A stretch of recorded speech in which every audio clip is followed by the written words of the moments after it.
है। मेरे साथ एक पूरा पैनल है जो मेहमानों का। डॉक्टर हिमांशु शुक्ला हैं, प्रवक्ता बीजेपी हैं, आपका स्वागत है। वरुण पुरोहित, नेता कांग्रेस हैं, आपका भी स्वागत है। तपस कुमार नाहा, सलाहकार इस्कॉन बांग्लादेश से हमारे साथ जुड़ेंगे। सुबीर नंदी बाबू वकील हैं इस्कॉन के, वो भी हमारे साथ बांग्लादेश से जुड़े हैं। हमारे साथ दीपक वोहरा जी हैं, पूर्व राजनयिक हैं। वो इस बात पर ज़्यादा, आपका स्वागत है दीपक जी, इस बात पे ज़्यादा जो है आप जो है रोशनी डाल पाएंगे कि आखिर ये स्थिति यहाँ तक बांग्लादेश के साथ भारतीय रिश्तों की कैसे पहुंची।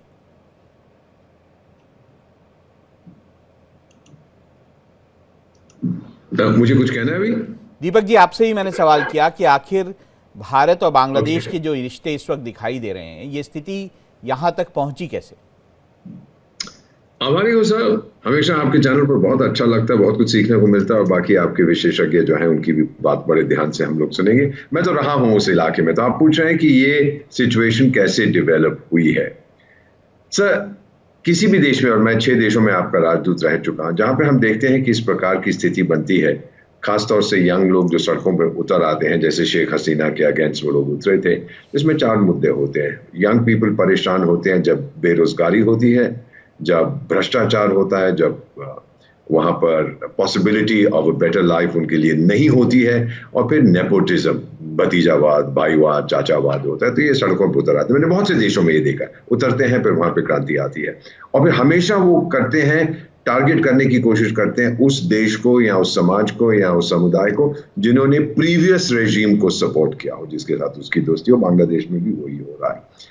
शेख हसीना के टाइम में ये सही है कि वो सख्त थी, कुछ लोग कहते हैं ऑटोक्रेटिक थी, जो भी कुछ था। बांग्लादेश की छवि उस टाइम पे बड़ी अच्छी थी, उनकी इकोनॉमी अच्छी तरह से ग्रो कर रही थी। शायद वो फिगर्स जो शेख साहिबा कहती हैं वो थोड़े एग्जैजरेटेड थे, बट रिलेशनशिप बड़ी अच्छी थी। दोनों देशों के बीच में 4000 किलोमीटर का बॉर्डर है। अब हमारे विदेश सचिव वहां जा रहे हैं। सर मैं इतना जानता हूं, क्योंकि मुझे भी अब 51 साल हो गए हैं कूटनीति में, जो मैसेज हम देंगे पब्लिकली वो तो बड़ा कंसिडरेटिव होगा। भाई देखिए, अब रिलेशनशिप सुधारे एटसेट्रा, लेकिन मेरा मानना है, मेरा जो अनुभव है, प्राइवेटली फिर हम बताएंगे कि हम क्या कर सकते हैं, और वो बहुत कुछ कर सकते हैं। ये ट्रिपल लॉक जिसकी हम बात करते हैं सर, उनकी इकोनॉमी को हम बहुत बुरी तरह से जकड़ सकते हैं। उनकी अंतरराष्ट्रीय छवि जो है उसको हम खत्म कर सकते हैं, और फिर अगर जरूरत जो अभी दिखाई दे रहा है उसमें ये दिखाई दे रहा है कि बांग्लादेश जो है वो पाकिस्तान के साथ अपने रिश्ते जो है वो बढ़ा रहा है। मैं उसमें आने लगा था उसके पास, उसमें मैं आने जो, लगा था। हाँ मैं थोड़ा सा जो दर्शकों के लिए बता दूं कि उसमें जो है पाकिस्तानी वीज़ा को लेकर पहले एक एनओसी की ज़रूरत होती थी पाकिस्तानियों को बांग्लादेश आने के लिए। वो जो एनओसी है उसकी जो मैंडेटरी है वो हटा लिया गया। डायरेक्ट फ़्लाइट्स जो हैं वो बांग्लादेश और पाकिस्तान के बीच में शुरू कर दी गई। अभी हमने हाल में देखा कराची से एक जो पाकिस्तानी नेवी का फ्रिगेट जो है वो बांग्लादेश के पोर्ट पे डॉक हुआ। हम ये भी देख रहे हैं कि जो बांग्लादेश है वो पाकिस्तान से आर्म्स एंड एमुनिशन खरीद रहा है। उसके भी तस्वीरें सामने आई, किस तरह से जो है आर्टिलरी शेल्स जो हैं और एमुनिशन जो है वो जो पाकिस्तान जो है वो भेज रहा है। अभी 11 सितंबर को मोहम्मद अली जिन्ना का जो एनिवर्सरी थी, डेथ एनिवर्सरी, वहाँ पर बाकायदा प्रेस क्लब में एक फंक्शन हुआ। वहाँ पर बहुत तारीफ़ की गई मोहम्मद अली जिन्ना की भर भर के। तो हम जानते हैं, बहुत ज़्यादा मीडिया में भी आ रहा है कि बायराक्टर जो ड्रोन्स हैं जो कि टर्की के हैं वो किस तरह से भारतीय सीमा पे लगाए गए हैं। तो ये सारी जो बातें हैं ये एक तरह से एंटी इंडिया सेंटिमेंट्स जो है वो बांग्लादेश में किस तरह से उभर रहे हैं और किस तरह से प्रो पाकिस्तान सेंटिमेंट उभर रहे हैं, ये दिखाता है। और ये अजीब है कि पाकिस्तान जिसने इतनी एट्रॉसिटीज़ की हों बांग्लादेश में, आज बांग्लादेश उसके करीब जा रहा है। सर ये जो आपने अभी जिक्र किया है एंटी इंडिया सेंटिमेंट, ये मेरा नहीं ख्याल जितने करोड़ वहां की आबादी है उनके अंदर है। से ये बहुत कम लोग हैं जो सड़कों पर उतर आए हैं, क्योंकि ऑटोक्रेसी डेमोक्रेसी बांग्लादेश में नहीं है, मॉबोक्रेसी है, स्ट्रीट रूल है, सोशल मीडिया का रूल है। बहुत कम लोग हैं, लेकिन हम सुनते सिर्फ उन लोगों के बारे में हैं जो सड़कों पर उतर आए। सेकेंड चीज सर, पाकिस्तान जितना मर्जी दे दे, हथियार दे दे, गोला बारूद दे, किसके अगेंस्ट यूज करेंगे? भारत के? सर मैं कुछ ज्यादा नहीं कहना चाहता, विशेषज्ञ मुझसे कहीं ज्यादा जानते हैं। 12 घंटे के अंदर हम उनको खत्म कर सकते हैं अगर हम चाहें, और हमारे बेस्ट डिप्लोमेटिक एसेट्स जो हैं, एडमिनिस्ट्रेटिव एसेट्स जो हैं, मिलिट्री एसेट्स जो हैं, उस बॉर्डर पे हैं सर। मेरी बात मानिएगा, मैं जो कह रहा हूं मैं इररिस्पॉन्सिबली नहीं कह रहा, हमें समय नहीं लगेगा। अब एक चीज आपको बता दी, आपको याद है सर जब तालिबान 2 आया था इन अफगानिस्तान, तो एक होते थे आईएसआई के पाकिस्तान की चीफ, वहां पहुंच गए थे कि मैं सरकार बनाऊंगा, आजकल वो जेल में बैठा हुआ है, हम ये करेंगे वो करेंगे, और फिर तालिबान और पाकिस्तान के बीच में जो संबंध है अफगानिस्तान पाकिस्तान के बीच में, आज आप ये जानते हैं। सर ये अगर शैतान के साथ चाय पीना चाहते हैं तो शैतान इनको डसेगा, शैतान है पाकिस्तान।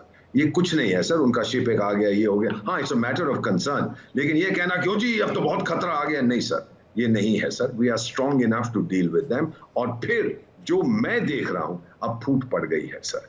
इसका सपोर्टर है बांग्लादेश नेशनल पार्टी, वो बेगम खालिदा जिया की, वो कह रहे हैं कल इलेक्शन कराओ क्योंकि हम प्रधानमंत्री बनना चाहते हैं। ये कहते हैं अभी तो 500 साल लगेंगे इलेक्शन में जब तक रिफॉर्म्स ना हो। ये फूट पड़ेगी और आप देखेंगे सर बांग्लादेश में आग लगी हुई है, उनके एक्सपोर्ट्स खत्म हो रहे हैं, इन्वेस्टमेंट्स खत्म हो रहे हैं। बहुत जल्दी मेरा मानना है, और ये मैंने कई देशों में देखा है, शेख हसीना की वापसी हो सकती है। जी, मैं अपने जो बाकी मेहमान हैं, तपस कुमार नाहा हैं, सुबीर नंदी बाबू हैं, बांग्लादेश से हमारे साथ जुड़े हैं, उनके पास जाना चाहूँगा। एक और जो है आज ये कल रात को देर रात जो है वो हमला देखने को मिला इस्कॉन के एक और सेंटर पर, जो कि डिस्ट्रिक्ट ढाका में आता है, और वो जो है नमहाटा जगह है। तो क्या आपको लगता है ये मतलब जो हिंसा है वो और बढ़ती जा रही है, या फिर आपको लगता है कि थोड़ी उसमें कोई कमी आई है? क्योंकि बार बार बांग्लादेश की सरकार भी ये कह रही है कि जितना इंटरनेशनल मीडिया जो है वो दिखा रहा है, वो बांग्लादेश में उतना जो हाल है वो ख़राब नहीं है।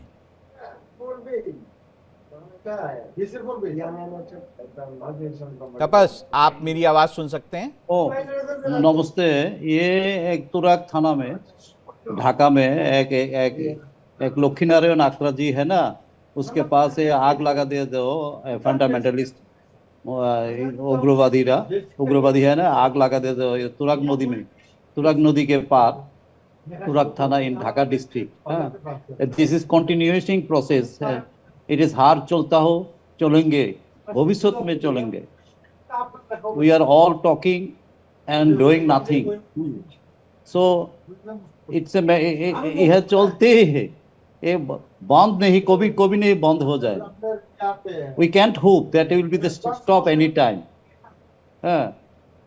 मेरा एक दाबी है बांग्लादेश गवर्नमेंट से, 30 or 40 parliamentary seat we need, who will be elected by the people of Hindus, for the people of Hindus, and all the Hindus will selected their parliamentary members. Will never go to Muslims.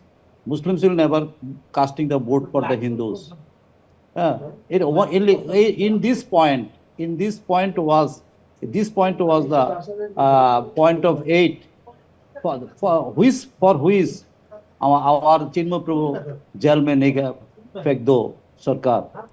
Subir, मैं आपसे भी जानना चाहूँगा जो सवाल मैंने तपस से किया था, कि क्या आपको ऐसा लगता है जो कि बांग्लादेश सरकार कह रही है कि इंटरनेशनल मीडिया चीज़ों को बांग्लादेश में बढ़ा चढ़ा के दिखा रहा है, इतना कुछ बांग्लादेश में नहीं हो रहा है? आप तो वहाँ बांग्लादेश से हैं, आपको ज़्यादा पता होगा कि वहाँ क्या हो रहा है।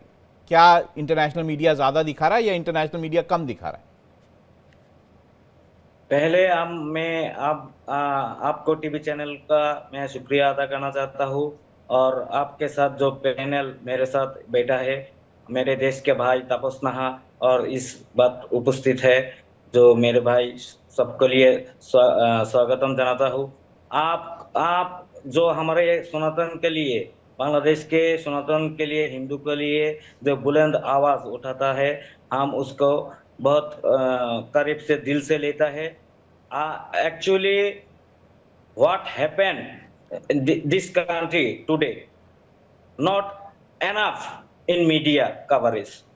I say it again, not enough media coverage has been supported all over the world. I think जो लोग देख रहे हैं वो कम देख रहा है। आप आज भी एक रिपोर्ट देखेगा जो हमारा चिटांग यूनिवर्सिटी का एक हिंदू टीचर प्रोफेसर को जोर करके उसको रीजन देना पड़ा, क्योंकि वो सनातन धर्मी, उसका नाम है अनुभव सेन। वो चिडांग यूनिवर्सिटी और एक प्राइवेट यूनिवर्सिटी है, प्रीमियर यूनिवर्सिटी, उस यूनिवर्सिटी का प्रोफेसर है। जी सो वो जस्ट सनातन इसके लिए उसको जोरपूर्वक उसको रीजन देना पड़ा। एक कहानी और आपने दिखाया तुरक ढाका की एडजन, जो तुरक में जो घटना घटा स्कंद वारशिप पे, ये भी आप जानते हैं। हम आपको आपकी टीवी के चैनल के द्वारा बता all over the city country and all over the world बताना चाहता हूँ, जो आप लोग देखा रहा है वो simple, but it has been larger scale happen in our country for our Hindu minority people। जी, हिमांशु शुक्ला जी हमारे साथ जुड़े, स्पोक्स पर्सन बीजेपी के। हिमांशु जी, बीजेपी तो इतना हिंदुत्व के लिए बोलती है, सारे इलेक्शन में हिंदुत्व के लिए नाम पे वोट मांगे जाते हैं, तो क्या बीजेपी को लगता है कि जो सरकार भारत सरकार कर रही है बांग्लादेश में हिंदुओं पे अत्याचार रोकने के लिए काफ़ी है? नहीं, देखिए, जो बात होती है, जैसे हम फॉरेन पॉलिसी की बात कर रहे थे, तो बांग्लादेश जो है इंडिया के अंदर नहीं है, तो कुछ जो स्टेप्स होते हैं वो भारत की सरकार जो है वो ले रही है। और आप देख सकते हैं जैसे 9 तारीख को जो है हमारे फॉरेन सेक्रेटरी जाएंगे। ये जो बाहर का जो एक्सटर्नल अफेयर्स का मामला होता है वो एकदम से चुटकी बजाते नहीं हो सकता है। तो मुझे पूरी उम्मीद है हमारे जो this has been the best one of the best foreign ministers we have had, doctor Jaishankar ji और प्रधानमंत्री मोदी जी के नेतृत्व में हम पूरा प्रयास करेंगे कि, और जबकि आप देख सकते हैं बांग्लादेश बहुत सारी चीजों में हमारे ऊपर डिपेंडेंट है। सबसे मेजर चीज है रॉ कॉटन, व्हीट और राइस। तो हिमांशु उसके जी बाद क्या आता करें? है, क्या भारत बैठ के देखता रहेगा कि वहां पे हिंदू मारे जा रहे हैं और आप जो है वो नहीं फॉरेन नहीं पॉलिसी के नहीं, पीछे छुप बिल्कुल जाएंगे? बिल्कुल बिल्कुल बिल्कुल नहीं देखेंगे। हम पूरी तरफ से दबाव बनाने की हर तरफ से कोशिश करेंगे। आप देख सकते हैं इंडिया ने पहले ही अपना स्ट्रेटेजिक मूव कर दिया था जब शेख हसीना जी गई थी। जैसे हमारे पूर्व राजनायक जी दीपक जी ने सर ने जो बताया कि शेख हसीना जी वापस आ सकती हैं, तो जैसे उन्होंने बोला तो शेख हसीना कहाँ है? भारत की सरकार ने बहुत पहले ही स्टेप्स ले लिए थे कि कैसे बांग्लादेश में जो है स्टेबिलिटी मेंटेन कर रही है। तो आई बिलीव कि बहुत अच्छे स्टेप्स लिए जाएंगे। और मैं बहुत ही दुख है मेरे मन में, हमारे पूरे हिंदू भाइयों के मन में जो बांग्लादेश में हो रहा है हमारे भाइयों के साथ। तो हम एक तो उनके लिए भी प्रयास करेंगे। हमने सीए भी लाए हैं ताकि जो हमारे प्रताड़ित हिंदू भाई हैं और दूसरे देश की जो माइनॉरिटीज प्रताड़ित की जा रही हैं वो भारत में लाई जाएं। तो और इसी तरफ से 1 करोड़ हम से ज्यादा हिंदू हैं बांग्लादेश में प्रताड़ित, सबको ले पाएंगे? मैंने आपसे बताया ना, पहले एक होता है चेन ऑफ इवेंट्स होता है। पहले तो हम 9 तारीख को देखते हैं जब हमारे फॉरेन सेक्रेटरी जा रहे हैं, क्या कर सकते हैं। ये देखिए पूरा मामला है, मैं तो नहीं कह सकता, लेकिन जैसा भी होगा हमारे हिंदुओं के समर्थन में होगा। पहले फॉरेन सेक्रेटरी साहब जा रहे हैं, वो कुछ अच्छे स्टेप्स लेंगे, भारत की सरकार उन पर दबाव बनाएगी। उसके बाद हम देखते हैं स्टेबिलिटी ले आएंगे ताकि वहीं पे बांग्लादेश की माइनॉरिटी हिंदूज को जो है वहां पे जो है स्टेबिलिटी, अच्छी लाइफ दोबारा से दी जाए। उसके बाद हम देखेंगे कि आगे क्या कर सकते हैं।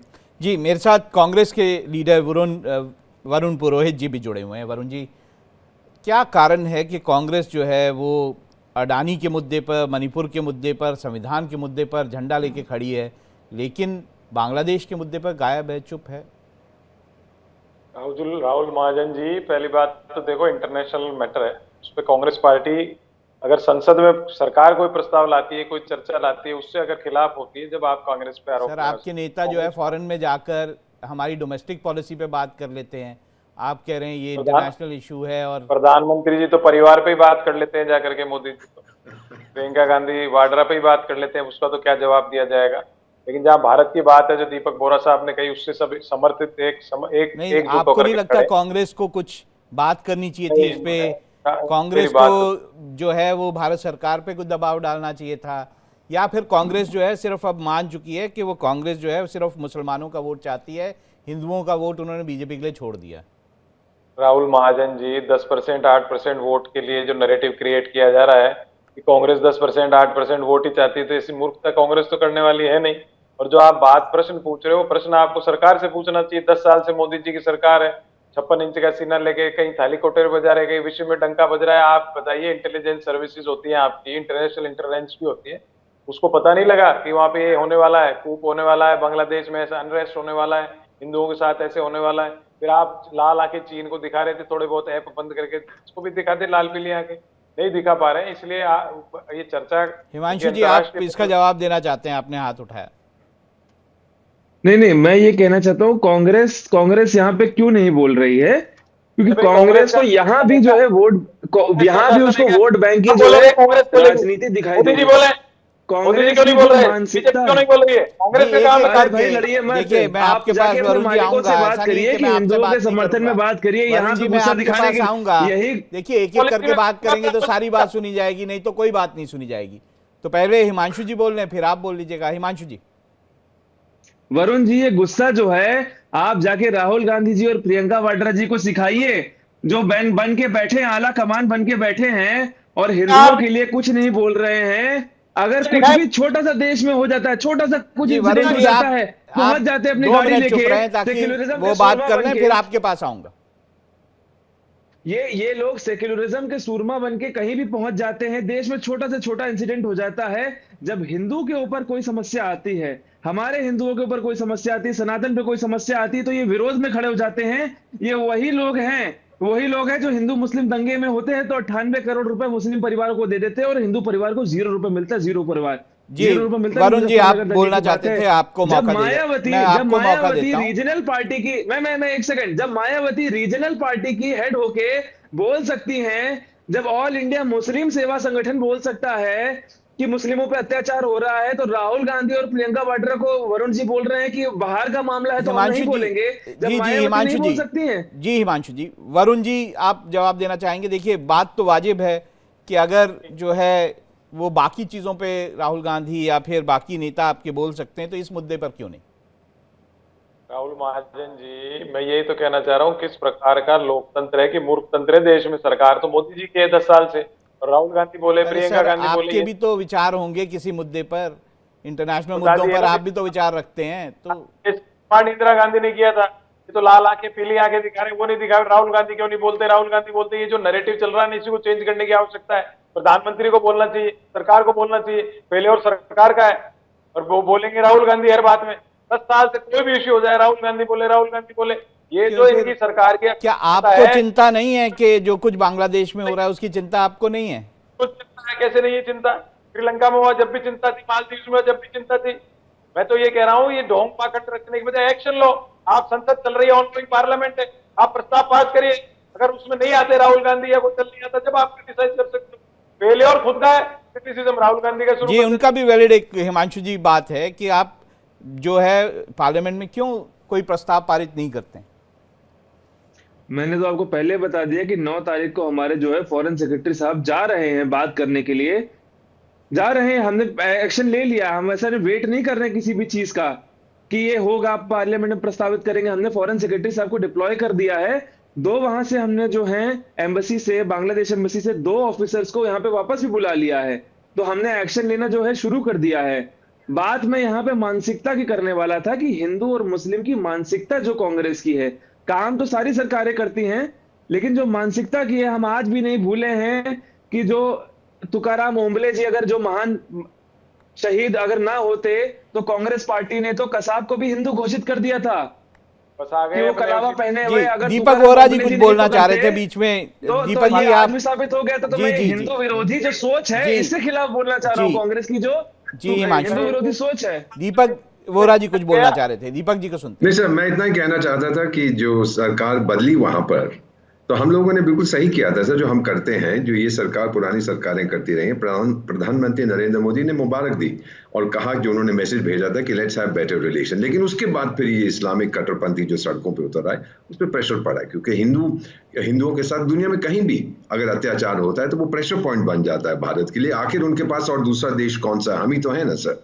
तो ये चीजें बड़े सोच समझ के हम कर रहे हैं, और हमारे फॉरेन सेक्रेटरी साहब पहली बायलैटरल विजिट है ये मिले थे कहीं पर, जयशंकर साहब, the best foreign minister in the universe, वो मिले थे अपने बांग्लादेशी काउंटर पार्ट पे किसी, मेरा ख्याल यूएन की किसी मीटिंग के साइडलाइंस पर ये पहली बार बायलैटरली डायरेक्ट जा रहे हैं और पहल हमने की है कि भाई बताइए, हम लोग समझना चाहते हैं आप चाहते क्या हैं। तो इन चीजों के साथ ये दीपक पब्लिकली जी, नहीं मैं जिस कहिएगा। तरह से इस पूरे मुद्दे को देख पा रहा हूँ, मैं इस मुद्दे को इस तरह से भी देख पा रहा हूँ कि एक और दो बॉर्डर हमारे लिए ऑलरेडी प्रॉब्लमेटिक है, पाकिस्तान का बॉर्डर और चाइना का और चाइना, border। क्या तीसरा बॉर्डर इंडिया अफोर्ड कर सकता है जो प्रॉब्लमेटिक? हम लोग नहीं चाहते, इसीलिए तो हम जा रहे हैं सर, उनको बताने के लिए कि हम भी कुछ कर सकते हैं अगर हम चाहें तो, और उससे ज्यादा तकलीफ, बहुत तकलीफ आपको होगी। ये तो आपको पता है कि फूड के लिए हम पे डिपेंडेंट है, कुछ अपने रॉ मटेरियल के लिए, कॉटन के लिए हम पे डिपेंडेंट है, मेडिसिन के लिए हम पे डिपेंडेंट है। कहाँ जाएंगे हमारे अलावा सर? कौन से देशों से लाएंगे? उनकी economy already, foreign exchange reserves down हो रहे हैं। ये समझ जाएंगे कि ये सब ठीक है, दिल को बहलाने के लिए गालिब ख्याल अच्छा है, बट इन रियलिटी भारत के बिना उनका गुजारा नहीं है सर।